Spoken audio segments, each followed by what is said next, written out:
Are you a robot? This is it. This is Charles 2021. Radclyffe. We are back and we are giving a season 2 recap, man. We got a lot to talk about. I want to jump in it with you, but before we even start, I think that it is worth taking a moment to touch on our detoxing routines. We were just talking before we hit record about how both of us have been doing a bit of detoxing. How have you been detoxing? Well, hearing your story, I think I've taken the easy route. Maybe.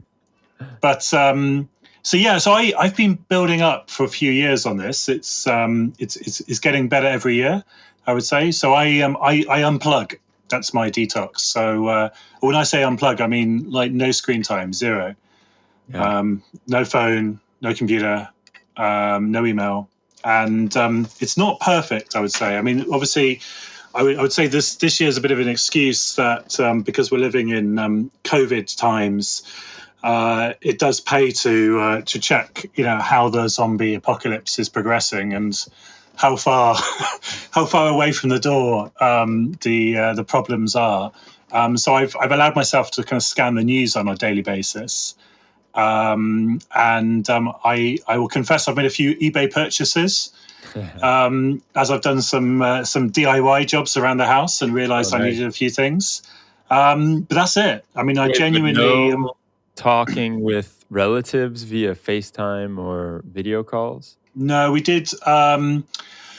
We spent Christmas with my parents, and we FaceTimed them once when we got back at the weekend. My wife, she's spoken to her family on FaceTime, so she's not as strict as me. But for me, I've been, I would say the most strict I've ever been. And I think given how much I've binged on screen time in 2020, like 6 hours a day on Zoom plus, it was really healthy. So I feel good. I could definitely see that, and I've tried to do a bit of the same, albeit I wasn't as strict as you. And I think my favorite phrase these days of 2020 is it's what my wife keeps telling me, and she says, you don't work from home, you now live at work. And so true. I wake up and, the desk is right there. I don't have a separate space. My desk is in my living room. So I have to pass my phone or my computer and it's just like a quick, let's see what's happening. And then you get sucked into it. And before you know it, it's lunchtime. And speaking of lunch, my detox routine may have been a little bit more extreme than yours. And I try to do this every year, once every 1.5 years. I think 1.5 years ago I did my last one, but I'm doing a long fast. And I'm on day 6 of what will probably end up being a 7-day fast. Depending, I may push it out till Saturday, which would make it an 11-day fast. But this is assuming you survive the day. Yeah. Exactly. I haven't eaten anything, man, and since last Tuesday, and today is Monday. So yeah, it's a roller coaster of emotions, of everything that you could imagine. And like you, I've been trying to, it's no good if you're fasting from food and then you just preoccupy yourself with movies all day, right? It really kind of defeats the purpose. So for the last 6 days, I've been trying to get the minimal amount of screen time and just relax, rest, let my body do what it knows how to do. And the main reason I do it is for this detoxification that you get and the incredible health benefits that I feel afterwards. Right now, not so much. I feel really bad. But I know that the benefits are something that I keep reminding myself of. And on Wednesday probably is when I'm going to start eating some some juicy fruits again, and just counting the hours. The hardest part about it, actually, for me, hasn't been like hunger or like random pains around the body. It's been just trying to sleep at night. I have the hardest time going to bed. Wow. And I guess it might be because I'm trying to go to bed earlier, because I'm trying to make the day be over faster. It's like, all right, day 4 done. I'm just going to bed at 8 o'clock. And I never go to bed at 8 o'clock. And so I'm not used to it. My internal clock isn't really there. So I wind up just rolling around in bed for a while. But yeah, that's been the hardest thing, like the sleeping. And I sleep really light. I'm usually a really heavy sleeper, and I sleep really light. Anything wakes me up. And so that's it. There's our detox routines. But I think what's interesting about this is the modern world that we live in is so foreign to what our bodies are designed and adapted for. You know, if we had lived 10,000 years ago, you know, not eating for a week might have been standard practice. Kind of pretty normal. We would have been sort of foraging from feast to feast, and we'd have certainly had zero screen time. Yeah. For sure. So yeah, it's I think it's amazing. I mean, Yeah, it's one really thing that's really good. interesting about the fast is that most people say, "Oh my God, if I skip a meal, I'll die." You know, I was trying to convince my brother to do it, and he was like, "Dude, if I go 2 days without eating, I will roll over, and that's the last of me." But what happens when you start to fast is you don't get this like brain fog and just like lethargic energy. You actually kind of, your senses go on hyperdrive. So my hearing is so intense right now. My smell, I can smell when my wife's cooking food, which she does every day, and that's a lot of fun to just smell the food. But I can smell it 2 rooms over, you know? And they say that the reason for that is because in these times of our ancestors, when they had to go out and hunt, if they were fasting or if they were on day, for them, I don't think it was fasting. It was just if they didn't find any food and it was like day 5 of not finding food, your body, you can't have your body all of a sudden just be like, oh, I'm just going to roll up into a ball and I'm so tired. I don't want to go anymore. You have to be fully on. And so like the mental clarity that I have is also one of the things that is incredible. I'm able to put sentences together better. Words are hard, but not as hard when you're fasting, huh? So, well, let's get into this idea of season 2 recap, because that's what we're all here for, right? We wanted to look at everything that we've been talking about. I mean, we had a phenomenal lineup for the last 8 episodes, and I think there are some really interesting points that each one of these guests brought up and that we can weave into a general narrative. There's some things that were echoed in a few different guests, and so I want to talk about it, but I want to hear what stood out to you. What was something that you really enjoyed, and what stood out? Well, I think as ever, I think I've enjoyed listening to you. I think it sounds like you're having a huge amount of fun. So I think that's really enjoyable. I was talking to somebody this morning, in fact, and she was saying how much she enjoyed the podcast. And she's like, oh yeah, Demetrios, he's like such a great personality, and yeah, he seems to be like having so much fun doing this. And I just mentioned like your background, the fact that 18 months ago you were living a very different world, and not in a tech world. Not at all. She looked at me like sort of poker face, like, really? Are you serious? Like, no way, like this guy's an expert. I'm like, no, he's just very, very good at what he does. I like to say that I know enough buzzwords to make it seem like I know what I'm talking about. Well, that was the funny thing about Dylan's interviews, because you guys were talking about GPT-3, and Dylan was like, yeah, like GPT-3 is just very good at like being able to, kind of absorb words and replay them in something that's kind of passable, like you understand what's going on. And you were like, yeah, that's so true. It's like, that's been my life for the last 12 months in the AI world. But I think if the scary thing is if you do it enough, you actually do. It's not about faking it. It's about you do build up a level of expertise. And I think this sort of AI ethics space, you're really owning. I mean, some of the questions you've had have been like absolutely on the money. And talking of which, I think the interview with Zachary, you made a really, really, really interesting point there about how the difference between the kind of criticism of tech today and what needs to be done to fix it, and the criticism of tech 20 years ago around the millennium bug, the Y2K bug, and what needed to be done to fix it, is just a very big difference in terms of where the money is. And I think that was your point that you made, was that 20 years ago, the money was in fixing the problem.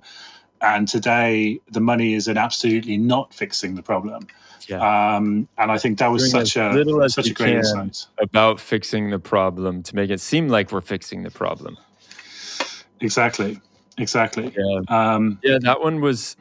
It's really interesting to hear Zachary's point of view too, because he has been doing this. He's looking back at this Y2K, and for most of us, we can remember that period. I imagine you remember it, right? And how much just hysteria was around that whole thing, and what's going to happen when the clock strikes 12. I remember my friends and I went and we were watching TV to see what happened in Australia, because they were the first ones to go through it.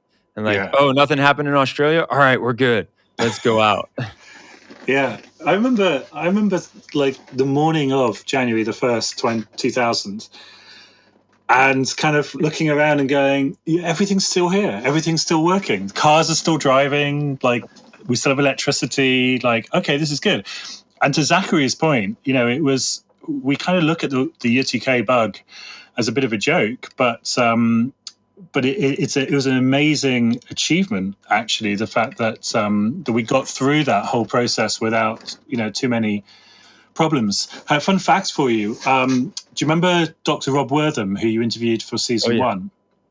So in the 90s, he was actually running a Y2K consultancy company. No way. So he was running a sort of software engineering business that was fixing Y2K problems. And when I came across Zachary, I mentioned it to Rob. I spoke to him and I said, "Hey, you never guess what? We've met this guy who's studying Y2K for his doctorate. The history of Y2K." And Rob was, I'm not sure he knew how to take it. This idea that what was his life, what was his profession 2 decades ago, is now being taught in computer science history classes. Yeah, and it's almost like it was best practice, because they were able to, like you said, dodge a bullet. And so we see it as something as a bit of a joke. It's like, Y2K, nothing happened there. So much hysteria. But as Zachary pointed out, there's a reason nothing happened, because a lot of people worked so that we wouldn't have anything happen. Yeah. So, I mean, he made some great points. And also, just jumping around a little bit, I think we should talk about Merve's podcast and when we spoke with her, because that one for me there was a lot of different pieces of the puzzle that came into play. And one part of Merve's podcast that I was doing my best to ask in a nice way, but I actually have been debating this a lot since the pandemic hit. You have countries that have been very, very hard on the contact tracing and just knowing where you are, where you've been. They have all of your data from your cell phone. They can access anything. And so that they know if you've come into contact with anyone that has potentially gotten COVID, right? Mm, And she wrote a whole blog article about why the US should not do that. mm, And so I was looking at it and I had to ask her because it's like, hey, in China, they kind of got rid of the pandemic. And then, so aside from, I know there's some people out there that say, well, China lies. And that could be very true. They could still be going through the pandemic right now, and we have no idea about it. But I look like you also see South Korea. They did some really hardcore contact tracing, yeah, right? And I think they're actually going back up into a spike right now. But at the time of recording, they were good with the pandemic. And so I was saying, wouldn't it have been better if we did that? Or if the US had taken some of these liberties, these freedoms that we have and been more strict on it? And I thought her answer was brilliant on how she said that, yeah, maybe you could get it, but the problem is that there's no transparency with that. And how are they going to relinquish that power once they have it? Right? yeah, Because all of this data that they're collecting on you, like, then they're just going to someday say, okay, now we don't need to do this anymore. We're going to stop with this program that just gives us all this information and all this power over everyone. Which, if you look at the track record of just about any government, they don't tend to relinquish power that easily. exactly. I think this is such a difficult problem. I mean, we touched on this in our last recap episode, and I said that I can't remember exactly the words I used, but it was, I think the question for the century was, this question of, how does democracy going to work in an age of kind of technological and omnipotence, Yeah. and is there an evolution for us to make in the West? Maybe more towards what we see in China, or are we, what is the right balance for us to find as a species, and regulating the lives of 8 billion people on this planet in a sustainable way? And I don't have the answer to that. But I did have a kind of, I saw a few critical comments in response to my words on the last recap, and I think all I would just want to underline is the fact that this is a debate we need to have, and a debate we need to be much more open about. I think what's clear about certainly from Merve's interview is that there's a huge amount of data collection which we're just not aware of in contexts where we maybe don't expect it, and particularly in the workplace. I mean, I think that was the thing I see. I'm much more tuned now, having listened to Merve's recording about workplace analytics, I think is the euphemism that's caused, or workforce analytics. Yeah. And we Sounds actually so right. when you peel back what is actually in that, it is looking at the productivity, the data trail of employees that gives you kind of clues into their productivity. And I think there's a big question about that at a kind of company employee level, but at a kind of state citizen level, it's the same question playing out. But it seems that in the West, we're much more squeamish about, or government's much more squeamish about taking those steps and invading our privacy. And I just find it strange that we're not opening up some of those possibilities. It would be very simple for the government to to open the back door into the telecommunications infrastructure and to do a much more effective contact tracing than we have today, which is reliant on individuals consenting through an app, assuming they've got a smartphone. Well, I don't have a smartphone. I've got a non-smartphone, as you know, and so it means I can't do the track and trace when I go somewhere, because my phone doesn't. I can't even spell QR code, I don't think. But I think there was an interesting contrast there between Merve and her really kind of examining the extent of data collection, and then Robbie, who made the opposite point, which is, as a data citizen and having all of these rights in kind of data space, in data land, maybe there also ought to be obligations also. Yeah. And maybe some data we should be obligated to give up for the greater good. And I think, for my own journey, many years ago, I was much more much more of a kind of activist in terms of surveillance and data privacy and my concern. And I think it was Barack Obama who gave a very interesting. I'll ask Ria to research this and put it in the show notes if indeed it passes a fact check. But I'm sure it was Barack Obama who said that data when it came to health questions ought to be ought to be in the public domain and ought to be used for research. And if we can use sort of telemetrics from people's physical health data, and if that can be used to kind of cure illnesses and cure cancer, then it was almost our moral imperative to allow it. And I actually found his speech quite convincing, quite persuasive. And I think ever since watching that, I've been a little bit less extreme in my views on what data should be up to the citizen to decide on. But and this is a recurring theme, right? How it's what data should we need to give over and what data should be ours and we can choose to give over. And the interesting part about that, going back to Robbie's, I think his idea, and he is just a wonderful thinker in every way that he looks at the problem and the future. I love the way his brain works because spending an hour with him will open your mind completely, better than a few hits of LSD or your favorite psychotropic. It's absolutely magical because the thing that's brilliant is he loves to stay on top of it. Like I don't know many people his age who are, after we talked, he asked me, so what are you most excited about in the next 5 years or technology wise?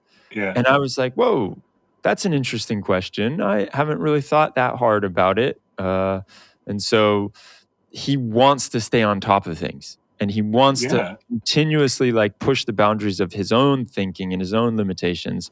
But going back to his talk, and when he spoke about the idea of maybe you're data guardian angel, I can't remember the exact words that he said, but it was really interesting, your data security guard, where it's some kind of program or AI or whatever it may be that make sure you know exactly what data is out there on you and how it's being used. So it's able to tell you, okay, this data is being used. Like when Robbie he called up his bank and the bank knew who he was just by his voice. And so that whatever program would be able to tell you before you call up the bank, okay, here, this bank is using your data, your voice recognition, so that they can confirm it's you. Do you want them to do that, or should we revoke permission? Yeah. And so that is a very utopia way of looking at it. It would be amazing if that were actually true. That's a best case scenario, right? Yeah. So back about 5 years ago now, I was at Deutsche Bank, and I was involved in all the sort of innovation technology that the bank was exploring, and we were looking at two-factor authentication systems and alternative ways to authenticate customers. And one of the most interesting things that we looked at was a company, and I can't remember the name of the company now, sadly, but they were looking at the gyroscope data coming from a smartphone. So like how you hold the phone, What? and how the phone sort of tips as you touch it, and then how you if you enter a pin into the phone, Okay. like how you do that. To do that. And there was a demo that they gave where they said, right, hold this phone and type in this pin number. The pin number is like 3672, and so you type it in, and then they gave the phone like around the room and showed how the fingerprints, the digital fingerprints of the gyroscopic data that's coming back from the phone was different for each person, and how they were able basically to authenticate somebody based on how they held the phone. And they had some really interesting insights, such as, they could tell, obviously the gyroscopic data would be different if you were on a train, on a moving vehicle, to if you were like standing or walking, if you were typing. But based on your routine, they would know, oh, this person logs in on the train every morning at 8:20. And so this is the fingerprint of the person on the train, or this is the fingerprint of the person walking. They were able to kind of detect this. And the other thing that was really cool about this was how it was so quick. When you type in, if you think of like typing in a PIN number, as soon as you got the fourth digit in, the system could authenticate, yes, that's the correct PIN, and off you go. And, this didn't require any sort of major processing. They had the data and they were able to go, yep, 97.9% confident this is really the person that it's supposed to be, and that's above the threshold, so we'll let them in. But what was interesting is when they were looking at deploying this, they added what they called, I think it was an artificial theater to the process. And so they had this kind of graphic of some like stuff going on, in order to give the user the perception that actually there was some kind of complicated kind of processing going on in the background, because it made the user feel more secure. And I thought about this when we were interviewing Robbie, and Robbie gave that example of him talking to his bank and the voice recognition system, detecting him really accurately, really quickly. And I was thinking, that might well be a situation where introducing an artificial piece of theatre into the process might have been a smart thing for that bank to have done. But staying with Robbie, I'm pretty sure. So obviously Robbie was right in the middle of season 2, but I'm pretty sure Robbie was one of the first guests that you must have interviewed, because when we were kind of still in the planning stages for this podcast before we launched, I remember sitting at home one evening listening to a few of the kind of the raw, unedited cuts, and I listened to Robbie, and I did like 10 minutes in, 12 minutes in, he was talking about shamanic disembodiment. And I was like, wow, this is going to be such a good podcast if we can keep this up. But of course, in this season, I think we really have, because I think Robbie's interest in looking at alternative epistemologies and realizing that the way that we see and perceive the world is not the same between individuals, between peoples across different cultures, was a really good segue into then your conversation with Jason.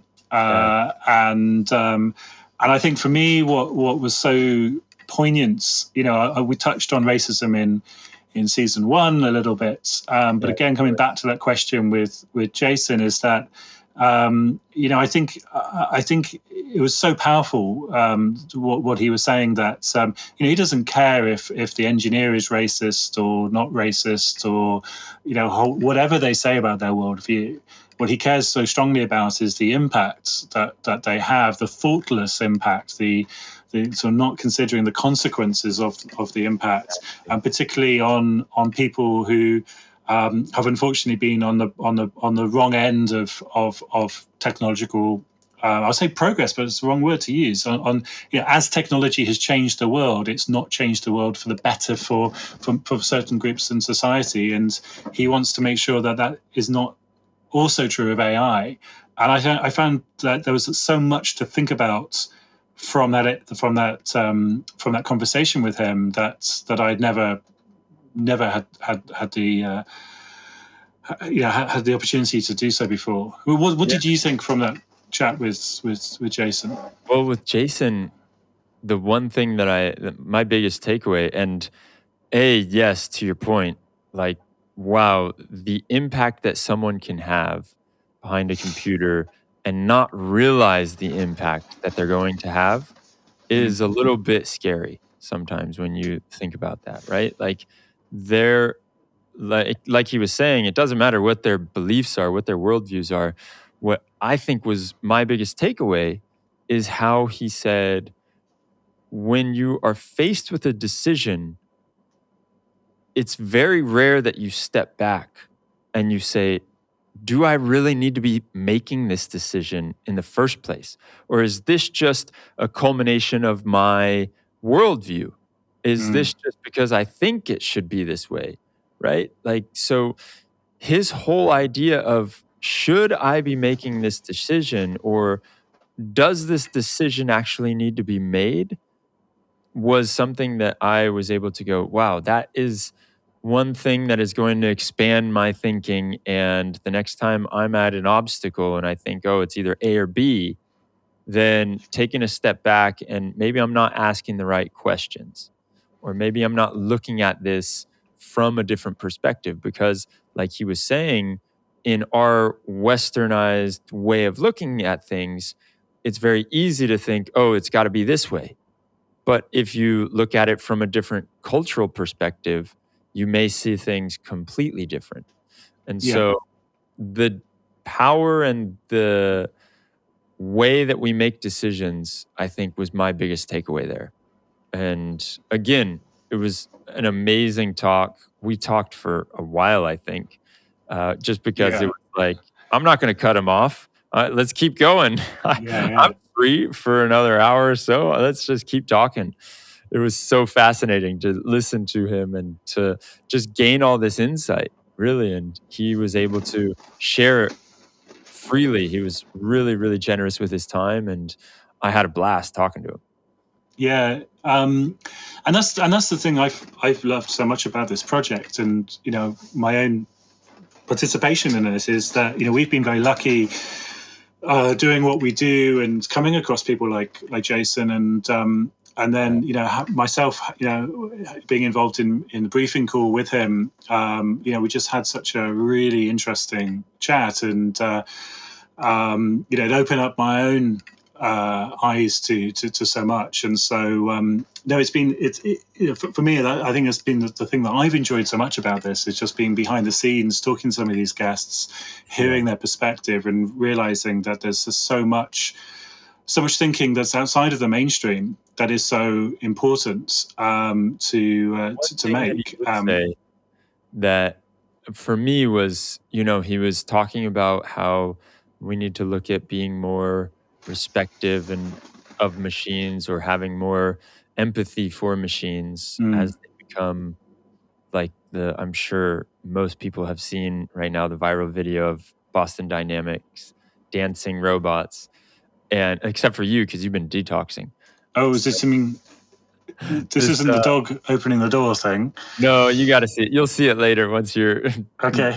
2 days in of non-detoxing.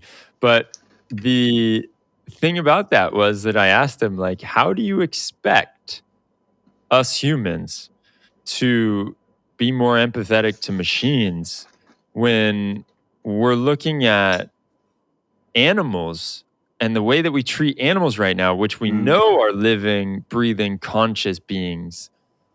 We're not at all empathetic to them."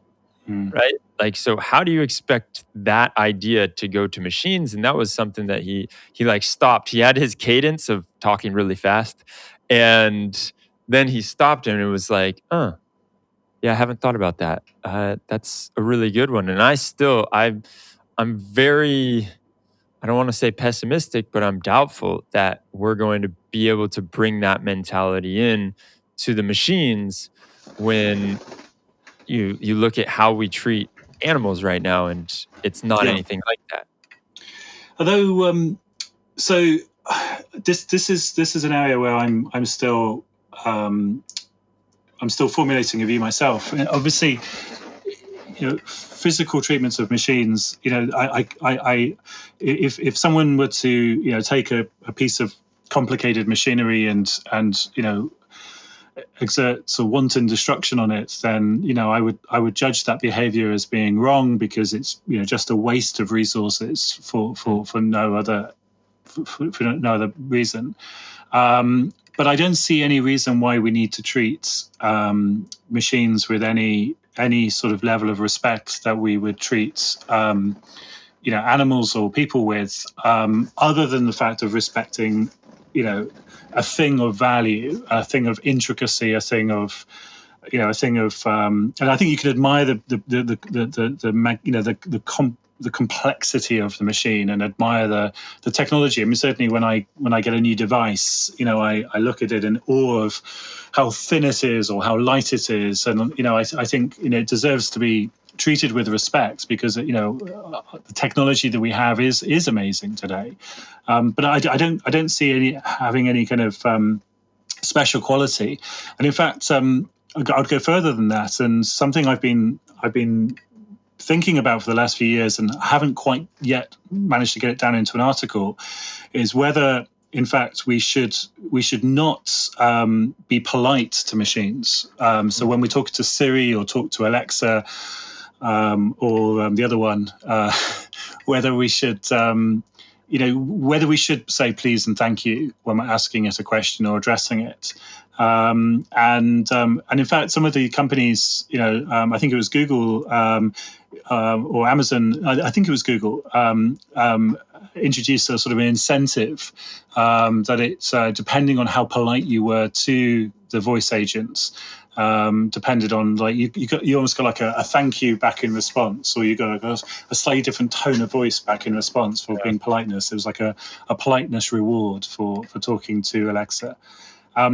And I worry about that, because if we do start talking to machines in the same way that we talk to humans, do we, by doing so, diminish our appreciation for the agency of humans? So if I ask you to do something for me, I would ask you, hopefully in a respectful way, that acknowledges your agency, your choice, your free will to say no. But by asking Alexa and phrasing the question as if Alexa has any choice in the matter, am I in some way taking something away from when I have the same request of a human? I don't know. That's something I'm still questioning myself. Kind of goes back to when we were talking with Robbie and his thought experiment, which was about the robot that comes to you every day, and after a while, does it just get sick of hearing your shit? Right? Like, it's like, oh, the same thing, And do you program it to be subservient the whole time so that it just like puts up with it? Or do you program it so that it actually has a little bit of attitude and it says, you know what? I've heard you complain about your boss for the last 3 days in a row. Like, get over it or change your life. Mm. So those are some deep questions that we have to look at. And the way that we talk to the robot, knowing that it's robot, what I think is that if we get used to talking to them poorly, then where's the line? Like, it's going to be hard to change all that much. You'll get used to just talking to people poorly too. Right? I don't know. That's I think the reverse could be true equally. So I mean, I have a setup where I've got a smart heating system and Alexa, and so I regularly interrogate Alexa, finding out what's the temperature in this room, and then make a decision as to whether I want to adjust the temperature. And I catch myself from saying that in a kind of in a fully as in a human sort of sentence versus temperature in kitchen. And because I don't need to add any more words to the sentence for it to understand me, and I wonder whether by adding all the fluff and the floweriness to the conversation, to the words I use to Alexa, whether it in some way diminishes the value of a human conversation. That's the thing I worry about. And you had this conversation with Dylan about the phonograph, the Edison phonograph, and how it changed our relationship to music. And I think that's the consequence of what we're going to go through now. This 10 years is going to be the 10 years of, the last 10 years was the 10 years of the app. The mobile app. This decade is going to be the decade of the chatbot and the conversational agent. And so these things are going to become ubiquitous. And so many of the tasks that we use web for, so many of the tasks that we use apps for, we're going to be doing via voice or by text chats over the next 10 years. And so it will become mainstream. And a generation from now, 2 generations from now, our relationship with technology will be defined by these choices that we're going to be making over the next 10 years. But also not just our relationship with technology, but our relationship with each other will change as a result. In the same way that our relationship around music, our relationship to music, we would have seen music as a live, as a live performance, pre-recorded music, and now we see a difference between recorded music and a live performance. And I think all of us would prefer to go to a live gig than something that was recorded and highly produced and perfectly reproduced every time. But but it's different. It's not better or worse. It's just different. And I think that the consequences will be those choices that we make over the next 10 years. And I'm not saying that everyone should follow my lead and bark orders to Siri or Alexa, but I do question this, and particularly what I worry about is when a technology company creates an incentive for the user to be polite to the device.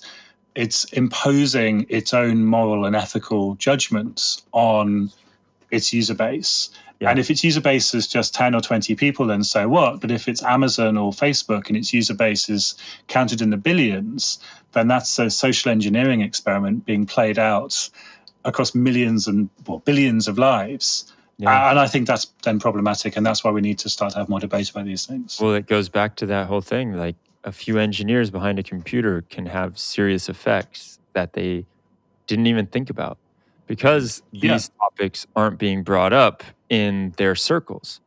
Yeah. And so they're not thinking about those consequences.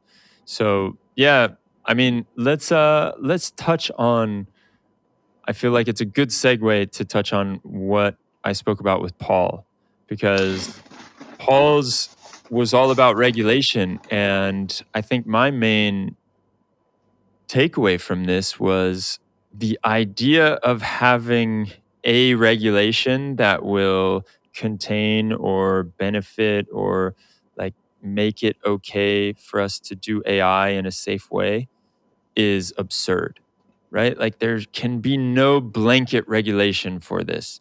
There are so many specific use cases for machine learning and for artificial intelligence that you can't say, here's the regulation, and you're going to hamper one end, which probably doesn't need that regulation on it in the first place, and then you're going to potentially destroy another end.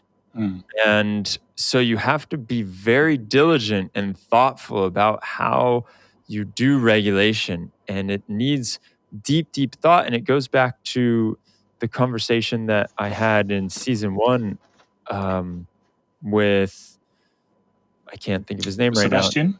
Yeah, with Seb, about regulation, and how he was telling me about how, because there's so many different use cases, even just for one thing, there's so many different use cases for one potential sector or one potential model even that you're putting out there.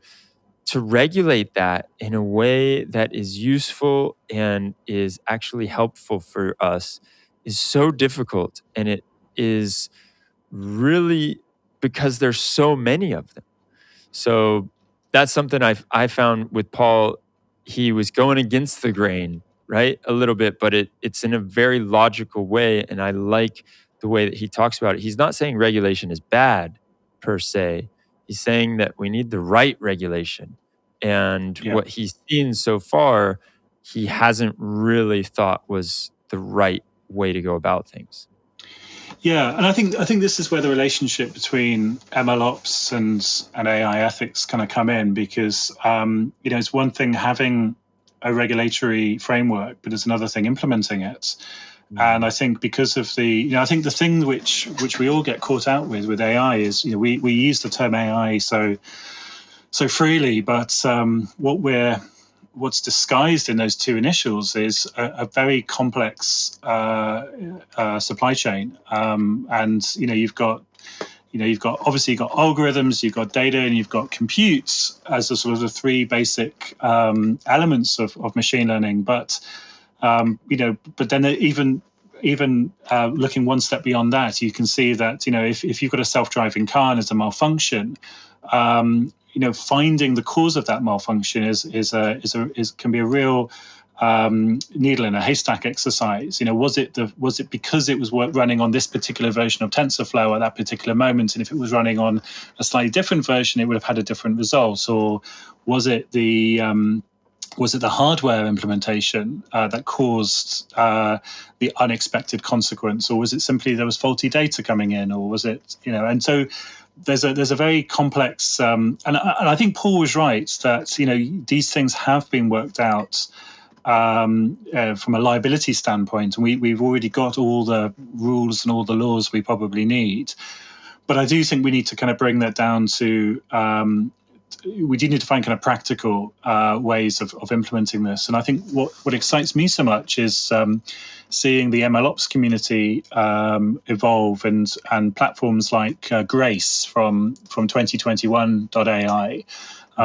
Those guys are starting to think about how do you build a compliance and regulatory landscape and then implement that to your models. And I can see a scenario there where if you're using a particular type of system, like a GAN or a random forest, then your approach might be flagged up as particularly high risk in certain scenarios if your use case is touching on personally identifiable information or certain use cases, and maybe some versions of your framework might be flagged as being high risk for other scenarios because bugs have been found. And I think that's where an MLOps platform, sort of version controlling and data lineage environments can be quite useful in meshing to that regulatory standpoint.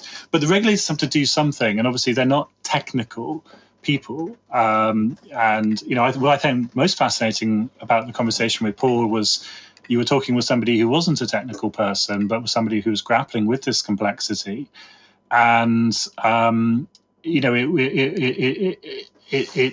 think it really highlighted how difficult a challenge it is. And from a public policy perspective, governments, particularly in the EU, they've set themselves a political hurdle now of a political challenge of saying we are going to regulate the tech industry, we are going to take action to make sure AI is trustworthy. And when we say trustworthy, we mean safe, lawful, and ethical. And then that's a very easy statement to make. And then the next stage of that is, well, how? Well, that's pretty difficult, in fact.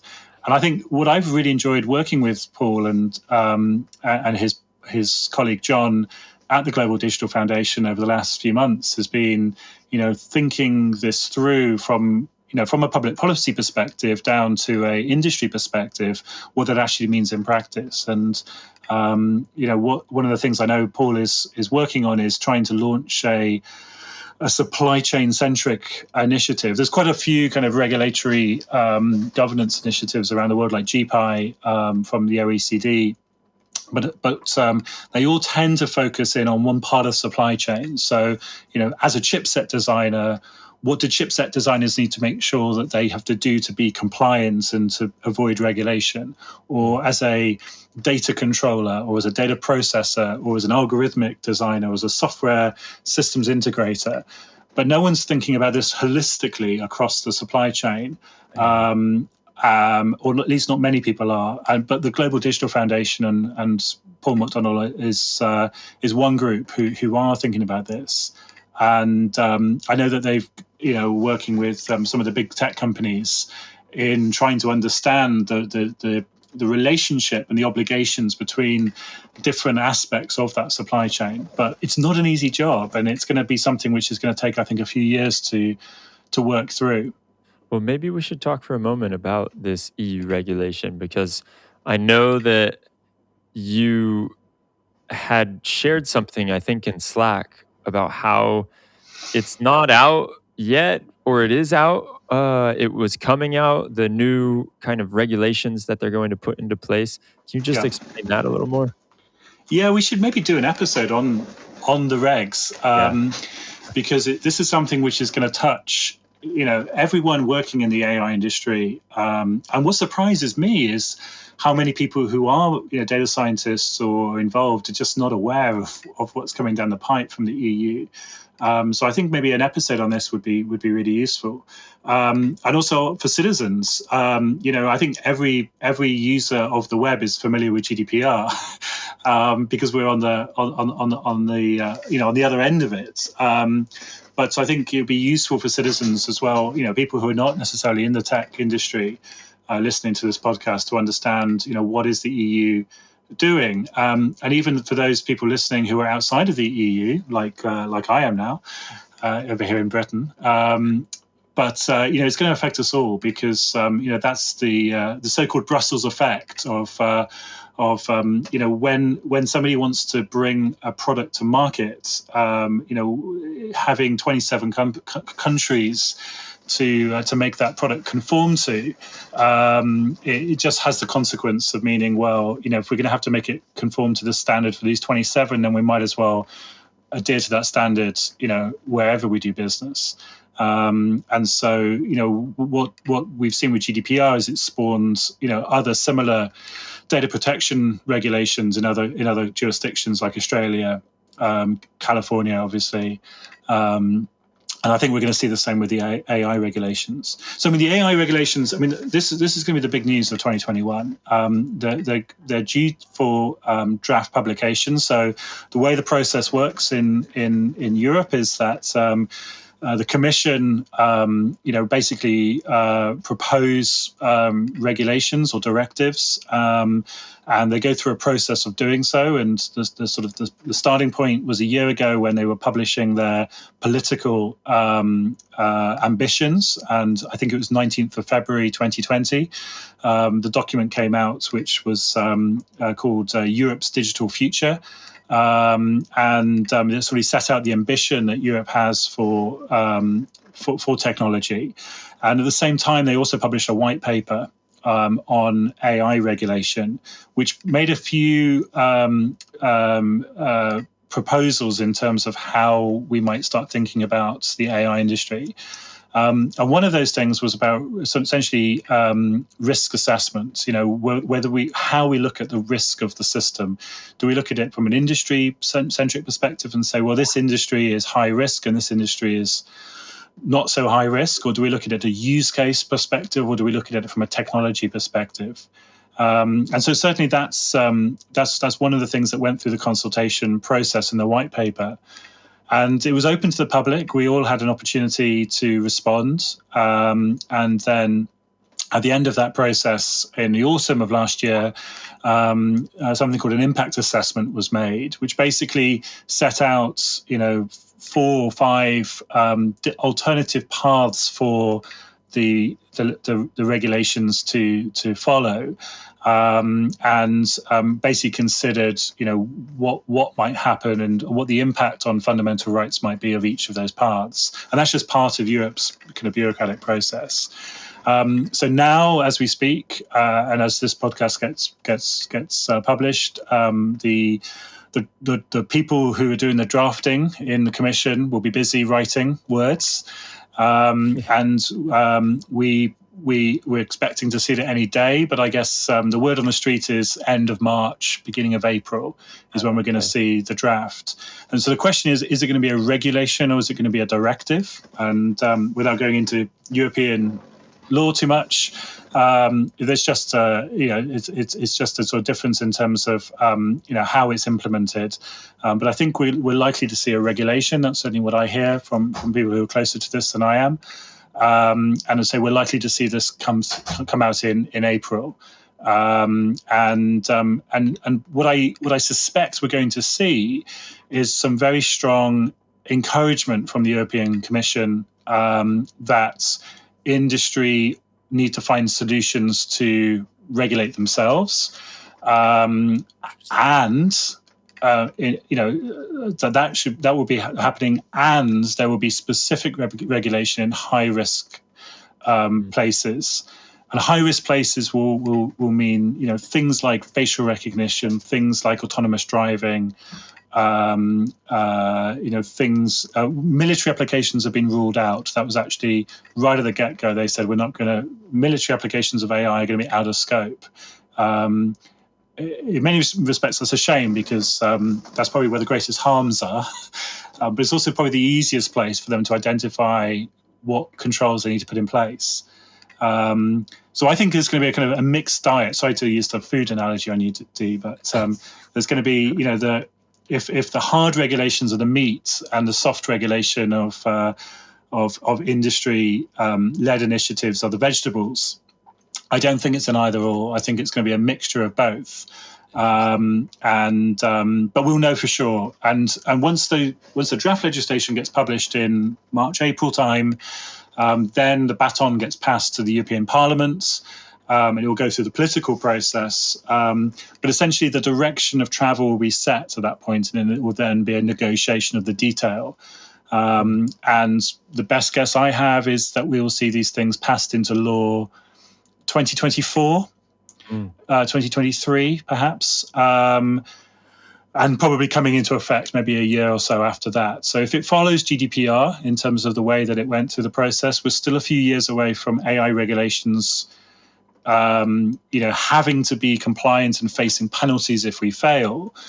So we're still a few years away from that. But it means that, if we're building AI, if we're marketing AI, if we're thinking about AI use cases, and we're not taking these regulations into consideration today, we're just incurring unnecessary cost and headaches for ourselves. Eventually, you're going to have to do something about it. So exactly, might as well start now. And that was the point that Dan Jeffries made. I think you said, man, this is expensive. By thinking about governance and getting it right, that sounds expensive. And I think Dan came straight back to you and said, man, it's expensive getting it wrong. I think it was what's more expensive? Killing somebody. Your car doesn't do the right thing. Exactly. So, and I completely agree with him on that. And it's really interesting along those lines is these small startups that have limited funds that are trying to just get product market fit, how they now have to be thinking about something like that. And if there's a lot of these companies now that are coming out and their whole business model revolves around machine learning, and it's like, well, let's make sure that this machine learning is going to be a viable solution, not just in the next 2 years, but in the next 10 years. And so you got to be thinking about these things. Yeah, and this was I think one of the most important points made over the whole season was this is how do you kind of grapple with this question, and how do you get it right? Because I don't think it's okay just to only look at the big tech companies, and the reason I give you or scale applications, I should say, and the reason I'll give is going back to Google. Google whenever they launched Gmail in 2005, 2006, whenever it was, 2003 maybe. At the time, the email ecosystem was full of small to medium sized players who were all offering kind of 10 megabyte accounts or 100 megabyte accounts for £5 a month or £10 a month or $6 a month or whatever. There was like a whole magnitude of different, there's a whole market of different things provided. And then Google came in and said, screw that, you're going to get 100 megs or gig and you're getting it for free. And guess what happened? Everyone flocked to Gmail and they built market share. Yeah. And of course, we all knew that Google were, the trade that we had was free email in return for Google looking through our data and using it to better inform their marketing algorithms. And we many of us were okay with that. And it was only, I think, in 2016 or 2018, much later, than Google said, "Okay, we're not going to do that anymore. We're not going to use the content of email." But by that point, they'd wiped out, a whole chunk of the marketplace. Those companies that existed in pre-Gmail just don't exist anymore. They are out of business. They're gone. And I think this is the problem, that if you're a startup or if you're a large company building something on the side, and you get a free pass on ethics, then there's this opportunity that you have to skew the market in your favor, and then bolt on the ethics later once you've achieved your market dominance. And I think that's a dystopian outcome. We need to be guarding against that. And so I think it's really important that the new regulations that we see from the European Union, don't apply a kind of one size fits all on small companies and large companies, but at the same time don't give small companies or don't give side projects a free pass. Mm-hmm. And then the opposite, I would just add to this, is that I was like many people, very interested in seeing what Facebook have been doing over the last few years with their oversight board. And there was a really great webinar in the summer of last year with I've forgotten the name, the chap's name, Noah Feldman, who was one of the principal designers of the kind of constitution of that oversight board, and he made his point, which I suspect is kind of reflected, was a reflection of the senior leadership of Facebook, which was, the problem that Facebook has is it has 2 billion plus users, and therefore it can't be kind of pandering to everyone's needs. It has to kind of make strong decisions on behalf of everyone. And the point he was trying to make was actually it's really hard for a company with 2 billion users to get this stuff right. And almost that was an excuse for them to kind of not necessarily be perfect. And the opposite is true to that statement. If you're in a fortunate position of market dominance where you have 2 billion users, or even Amazon with slightly less, but despite Mr. Bezos's claims, they're very much too big to fail. They are very much an organization that is so intrinsic to modern life. The imperative on you is just so much higher, surely. And so I think this is the challenge for the regulation. It can't be one size fits all, but it also has to somehow acknowledge the fact that some organizations do carry an immense reach, or other organizations might find highly profitable ways of sailing close to the wind and achieving market dominance to the detriment of everyone else who's being more ethical. And the regulatory frameworks need to adjust to that and guard against that. And I don't envy anyone in that space, because it's very hard, I think, to find that balance. And I think really that was a big takeaway from the conversation with Paul, is it is damn hard. Yeah, totally. I mean, I think we should probably talk a little bit about what you're doing at EthicsGrade now, because it goes along those lines, right? Like, you're trying to figure out how people can, like you said, not sail too close. What was the analogy you used? It's sail close to the wind. And Yeah, there's so many valid points in what you just said too. Like, it's such again, it goes back to it's such an intricate problem, and there's so many different ways that you have to look at it, from the technology side to, like you were just talking about, like this greater just business side, which is taking the market share if you do things that are a little unethical. But tell us about EthicsGrade a little bit and what you've been up to there. Yeah, so first of all, we don't want to use this as a platform to sell ourselves too much, but it's nice to have the opportunity from time to time, perhaps, to kind of insert ourselves into the message. I mean, put simply, it's really hard to discern between companies and products from a perspective of understanding how much they have your back. And it's made particularly hard because the marketing teams of those companies do such a great job of convincing you that they've all got your back. And as we've heard now in 2 seasons, we've heard the same names again and again, and without meaning to shame, Amazon or Apple or Facebook or Google or Microsoft or IBM. The big tech companies have such an impact on our lives. They have a huge, responsibility and obligation to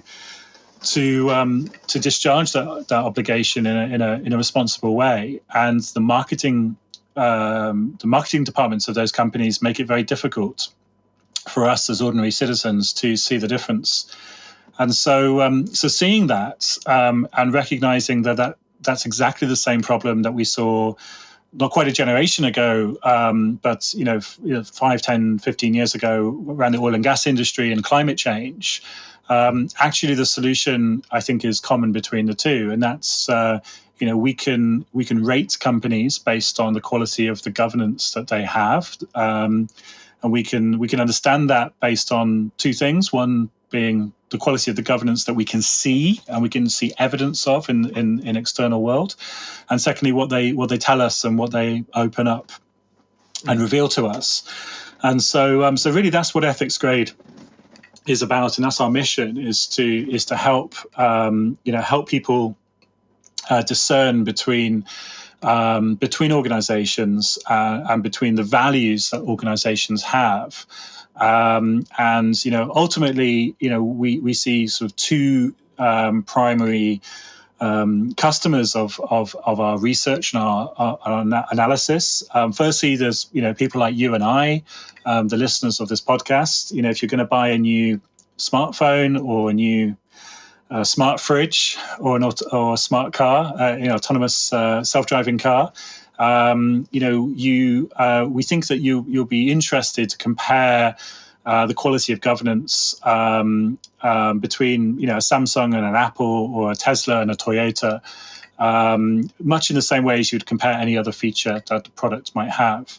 And so certainly we think that the European regulations on AI are going to include some scope for labeling of the kind of the governance components behind the scenes of AI systems, and much in the same way that a fridge or television has an energy label on the side of it, EthicsGrade are building a solution which will enable you to buy a product with the same sort of simplified view of, this compares to that, this is better than that. And we do that by looking at the governance. We're not making judgments as to whether we agree with a company or not. We're not saying that, we think that this company is more ethical than that company. All we're saying is we think this company has better governance around these questions. And part of that is about the company communicating its ethical choices in its literature. So not just talking about the principles that they have, because as Jan Jeffrey said, principles are kind of pointless. Everyone can come up with the same 6 words of things we believe in. What we're looking at is beyond that. What are the protocols that exist? What are the governance that exists? And the second consumer of our data is not just ordinary people, consumers and buyers of this stuff, but the finance industry, because much in the same way that with climate change, the finance industry has suddenly become much more discerning about investing in companies which have a positive, sustainable strategy. We think the same is going to be true of the finance industry, investing in companies with a strong track record of technological governance. And so, what's happened in 2020, and this has kind of really been a massive accelerant, we think, to our business model, is in 2020, all the big investment houses became tech investment houses, because whereas in the past there was much more diversified portfolios into other industries such as leisure and hospitality and travel and oil and gas, dare I say. In 2020, everyone's been investing in tech. And because all of our pensions are invested in tech, and the investment houses have been so busy trying to understand the tech industry, what they maybe don't have such a great insight into is the risks that the tech industry carry. And those risks are risks like Cambridge Analytica type scandals, or Taybot type scandals, or employee surveillance type scandals. And what we see, and we saw this last year with British Airways and Marriott with big data breaches. We saw it with Barclays Bank and employee surveillance. Obviously, Facebook and Cambridge Analytica. And it is a when, sadly not an if, when a company makes a mistake with technology, and it's a high-profile mistake, it hits their share price. It makes the cost of capital higher. And obviously that's bad news for investors and the investment industry. And so what we want to try and do is ensure that we're giving the investment community the insights that they need in order to be able to price those decisions. And the consequence of that is, if investors are aligning themselves to companies which are, or if they're able to see the difference between companies who have a good control of the governance and those who are playing a little bit fast and loose, then hopefully that will act as a positive nudge towards more companies adopting stronger governance, and we think that's a good thing. So this is a big year for us at EthicsGrade. At the moment, if you go to our website, ethicsgrade.io, you won't see much other than some thought leadership from us and a white paper that we wrote a year ago. But we're planning to launch this quarter in Q1. And in 2020, we rated 125 companies. And in Q1, we'll be busy publishing the research on our website. And so, stay tuned, and maybe 6 weeks from now, you'll be able to literally compare Toyota and Tesla from an ethics governance perspective when you buy your next self-driving car, or indeed Samsung or Apple, or Alibaba versus Amazon. That's the plan. Yeah. And when you're going through and you're rating these companies, is it like you're doing an audit on their AI systems, or how does that actually look? I'm sure there's a big matrix that you're looking at, but can you break that down a little bit? Yeah, so we do offer an audit service, which is not kind of perfectly our business model, but we've partnered up with For Humanity, which is a big volunteer group of about 100 experts who are building an AI audit, and we've licensed that audit, and that's something which we offer to clients, and that's down at kind of systems, data, process level. We think that's pretty robust, but obviously a much more kind of complicated exercise. What we offer, the bulk of what we offer, are kind of really two services. One is a health check, which is really a question of looking at the maturity of an AI strategy. And today we only focus really on AI. But over time, we will hope to cover more things than AI, and ultimately, I'd like to hope that we can cover more of the diversity and inclusion questions, and also environmental sustainability. But basically, the health check is a maturity assessment. Looking at the various things that an organization has to look at. In fact, many of the things that you and I spoke about in February 2020 when we first met, and I was interviewed for the MLOps community podcast. A health check is essentially looking at the maturity of an organization, the alignment of stakeholders, and that really highlights the risks that an organization maybe have different constituent groups looking at things in a different way, or not having a really coherent strategy. So that's kind of one thing we look at. And then the second service we offer is a benchmark, and basically the benchmark is really useful because from a ratings perspective, we can look at publicly available information, which is basically what is available in the public domain. Also the marketing around an organization, but also when we contact the companies that we've rated, the information that they've given us about their processes, their policies, their procedures, etc. But a benchmark is when we go into an organization and from the inside do an assessment of the quality of the governance that they have. And what's really interesting is, we had a few, beta clients in 2020 doing this. We discovered that actually in some areas organizations are often quite a lot better than we thought they were. So they actually have a lot of kind of good stuff. And I'll give you one example is Microsoft. Microsoft has an ethics committee. It's called Ether. They talk about it a lot. But from the outside, they don't talk about who is on the committee. And what the composition of the committee is, how they make decisions, when they meet, the sorts of decisions they make, the process they go through to make a decision. None of that detail is available in the public domain. And so unfortunately, because that's the case of Microsoft, assuming that that committee is genuinely there, which I'm sure it is, because they're a fine organization, it's clear that the quality of the governance that does exist on the inside is better than what's visible on the outside.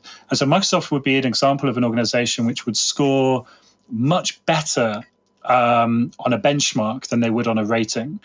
And so we would encourage organizations like that to be much more transparent about what they actually do, because it can give people on the outside much more confidence in their ability to manage these things. But obviously the reverse is also true, and sadly the reverse is predominantly true, where organizations, and obviously with the scandal with Timnit Gebru in December, Google unfortunately has done itself no favors at all over the last few months. They talk a good game. There's been some really good sort of platitudes communicated, but it's clear that the substance behind the scenes is lacking. And so we do see that as being predominantly our mission is helping organizations understand that delta between what they're saying and what good practice looks like. And then it's not our job to implement the change. It's not our job to do the consulting necessary to fix the problems. There's many other people out there who do that, and we don't want to be in that business because we don't want to be marking our own homework. But certainly we can help organizations understand the roadmap that they need to go down to fix these things. So I think it's super important to have that trust. Like you said, you need the transparency, and unless someone goes asking Microsoft, they don't just give that information away. And how can we know that Microsoft is actually doing it different than Google? They both just tell us the same thing, but one company is actually implementing it and the other company may or may not be, right? Not to say that Google isn't, but they've been in a bit of hot water lately. So, and this is the thing about it's expensive not to get these things right. The negative PR that Google suffered over December, I couldn't begin to quantify that, but it's going to be significant. And obviously, if you're a big tech company, maybe that's the cost of doing business, the fact that you're going to be in the firing lines. But if you're not a big tech company, and we saw British Airways suffer a significant data breach and pay a massively discounted fine because they're existing on sort of state supports like the rest of the aviation industry. But the question is, were British Airways were they unlucky? Were they just the airline? Were they no worse than any other airline in terms of their governance, and they were just the ones that got caught out, or were they lagging massively behind their competitors? And I think it's really those sort of questions that we are pretty well placed to answer, and the research that we're doing is going to help inform consumers around. And we think that by doing this work, by doing this analysis, and by publishing our results, it's going to give, not everyone's going to care. I mean, a lot of people will only be guided by price or by features, and that's, absolutely their prerogative. But for those of us who do really want to discern between suppliers or technology providers or partners, then we think this is going to be very useful. And as I say, for many organizations who aren't known for tech, the cost of getting this wrong is so great that we think that we're providing a really valuable service to them, highlighting the risks ahead of time so that they can fix them, and so that it's hopefully somebody else's problem and not their problem when it goes wrong. Excellent. I'm just surprised that we've been talking for the last hour and you haven't mentioned anything about my mustache. Yeah. As if it would just go away, right? Yeah. I'm like most people in the UK do it for November, but you're still going. You, Charles. That's what I've got. My mustache. I decided to be fasting and mustache. That didn't mustaching. Mustaching. So, man, awesome. Always a pleasure talking to you. I love hearing a little bit more insight on what you got going on. I love being able to recap this whole season because it goes through and it makes me think about the different episodes a little bit deeper. And then hearing your take, I'm able to see, oh, yeah, okay. I guess that was another piece, something that may have just gone in one ear and out the other for me. It stuck for you. And so then we can have a conversation about that. So thank you, Charles. And I think that's all we got. You have any final last words? No, it's great. I just one question for you, though, Demetrios. Yeah, I'm a robot. Are you a robot? I've gotten some good answers from this too, by the way, and it's always so nice hearing people. I mean, I'd like to say that I'm not, because a robot can't go 5 days without eating. Yes, it can. What am I?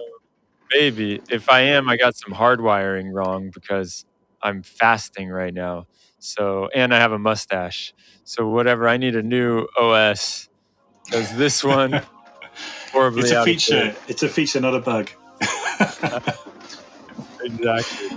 All right, man. My friends. Talking to you. I'll see you later. Speak soon. Take care, buddy. Bye-bye.